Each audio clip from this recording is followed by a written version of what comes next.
تو جو چیز پڑھائی جا رہی ہوتی سمجھائی جا رہی ہوتی اس کی سمجھ آ جاتی ہے.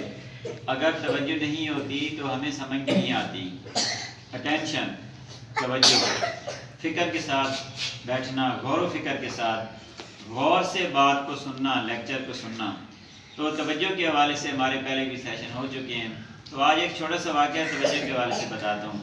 2 کلاس فیلو تھے اور ان کو ٹیسٹ نہیں یاد ہوتے تھے. اکثر بچوں کا مسئلہ ہوتا ہے نا کہ کلاس ورک ملتا ہے، کلاس میں جو پڑھایا جاتا ہے وہ پھر کہا جاتا ہے کہ کل اس کا ٹیسٹ ہوگا. تو کچھ بچوں کو ٹیسٹ نہیں یاد ہوتے، کچھ بچے سمجھ نہیں پاتے، کچھ بچے سستی کر جاتے ہیں. تو اگلے دن پھر ان کو ٹیسٹ آتا نہیں ہوتا. پھر وہ کوشش کرتے ہیں کہ یہ ہم چھٹی کر دیں یا اللہ کرے ٹیچر ٹیسٹ ہی نہ لے. مطلب اس طرح کی سوچیں ان کی چل رہی ہوتی ہیں. تو 2 کلاس فیلو تھے، ان کو بڑا مسئلہ تھا، ٹیسٹ نہیں یاد ہوتا تھا. تو بڑی غور و فکر کی، باقی دوستوں کو بھی بتایا. آپ نے جو کوئی رشتہ دار تھے ان کے ساتھ بھی ڈسکشن ہو کی کہ ہمیں تو ٹیسٹ ہی یاد نہیں ہوتے جی، ہمیں کوئی سبق یاد نہیں ہوتا. تو پھر اس طرح کسی نے بتایا کہ آپ نا فلاں پیر صاحب کے پاس چلے جائیں اور وہاں سے آپ تعویذ لے آئیں یہ سبق یاد کرنے کا. تو انہوں نے پھر ایسے ہی کیا کہ گئے اور تعویذ لے آئے، لیکن پھر بھی کوئی اثر نہ ہو. کسی نے کہا کہ جی یہ آپ وظیفہ شروع کر دیں، انہوں نے وظیفہ شروع کر دیا تو اس کا بھی کوئی اثر نہ ہوا خاص. پھر کسی نے کہا کہ فلاں بندہ جو ہے نا ان کے پاس نا ٹپس ہیں، جیسے ہم کوچنگ یا مختلف کوچز ہوتے ہیں، مینٹور ہوتے ہیں، تو وہاں چلے گئے. تو ان سے بھی انہوں نے لیکچر لیے اور بات کو سمجھنے کی کوشش کی کہ ہمیں سبق نہیں یاد ہوتا. تو وہاں سے بھی وہ چیزیں سنی سمجھی، لیکن پھر بھی ان کو سبق کوئی صحیح طریقے سے یاد نہیں ہو رہا تھا. تو بڑی فکر تھی، بڑی ٹینشن تھی ان کو. اچھا آخر میں انہوں نے فیصلہ کیا. دونوں کلاس فیلوں کے ایک بھائی تھے، یونیورسٹی کے اسٹوڈنٹ تھے، اور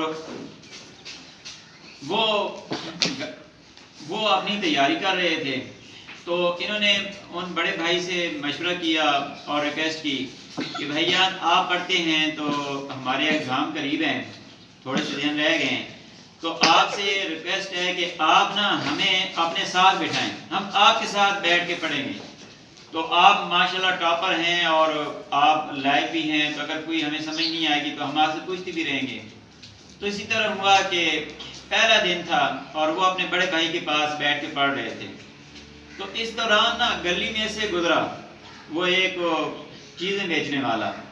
تو جیسے ہی وہ گزرا نا تو ان دونوں نے بکس ادھر رکھی اور ونڈو کی طرف لپکے اور اس ونڈو سے باہر دیکھنے لگے کہ یہ کون جا رہا ہے اور کیا چیز بیچ رہا ہے. جب وہ چلا گیا تو واپس آ کے بیٹھ گئے، پھر پڑھنا شروع کر دیا. پھر تھوڑی دیر کے بعد ایک ڈھول والا گزرا، تو پھر دونوں نے کتابیں رکھی اور رونق دیکھنے باہر چلے گئے کہ پتہ نہیں باہر کیوں ڈھول بج رہا ہے، کیا چکر ہے. تو وہ دیکھے انہوں نے یہ کیا، جب ڈھول والا گزر گیا تو پھر واپس آ کے بیٹھ گئے، پھر پڑھنا شروع کر دیا. لیکن انہوں نے دیکھا کہ پہلے وہ چیز بیچنے والا گزرا تو ان کے بھائی پڑھتے ہی رہے، یہ دونوں اٹھے. پھر جب دوسری بار ڈھول والا گزرا تو پھر یہ اٹھے، لیکن ان کا بھائی پڑھتا رہا. اب تیسری بار ایسا ہوا کہ باہر کوئی گاڑی آئی، گاڑی کی آواز سنائی، تو پھر وہ دونوں نے کتابیں رکھی اور پھر لپکے دروازے کی طرف اور دیکھا کہ اب یہ ڈرائنگ روم میں بیٹھے تھے پڑھ رہے تھے. تو باہر جھانکا کہ کیا ہو رہا ہے، یہ تو گاڑی آئی، اور جب گاڑی گزر گئی تو پھر وہ واپس آ کے جا رہے. تو اس طرح کوئی 5-6 بار وہ اٹھے، لیکن انہوں نے محسوس کیا کہ ہمارا جو بڑا بھائی ہے نا وہ اس دوران اپنی پڑھائی میں ہی مگن رہا، اس کی توجہ اپنی بک کے اوپر ہی رہی. تو پھر ان کو سوچ آئی کہ ہم اگر توجہ نہیں کریں گے تو ہمیں سبق یاد نہیں ہوں گے، ہم توجہ نہیں کریں گے تو ہمارے ٹیسٹ ہمیں یاد نہیں ہوں گے. تو پھر ان کو سمجھ آئی، ان کو یہ فارمولہ ملا کہ توجہ سے پڑھنا ہی کامیابی ہے، توجہ سے پڑھنے سے ہی سبق یاد ہوتے ہیں، توجہ کے ساتھ پڑھنے سے ہی ٹیسٹ یاد ہوتے ہیں. تو یہ بیٹا بڑا اہم فارمولہ ہے توجہ والا کہ اگر ہم توجہ سے کوئی چیز پڑھتے ہیں سنتے ہیں تو وہ ہمیں یاد ہو جاتی ہے. تو اس بات کی ہم نے پابندی کرنی ہے کہ توجہ کے ساتھ کلاسز میں یا سیشن میں ہم نے بیٹھنے ہیں تاکہ ان چیزوں کی ہمیں سمجھ آ جائے. اللہ تعالیٰ سے دعا ہے کہ اللہ تعالیٰ ہمیں اچھا اور نیک اسٹوڈنٹ بنائے اور اپنے نیک بندوں میں شامل کرے. Thanks to all student.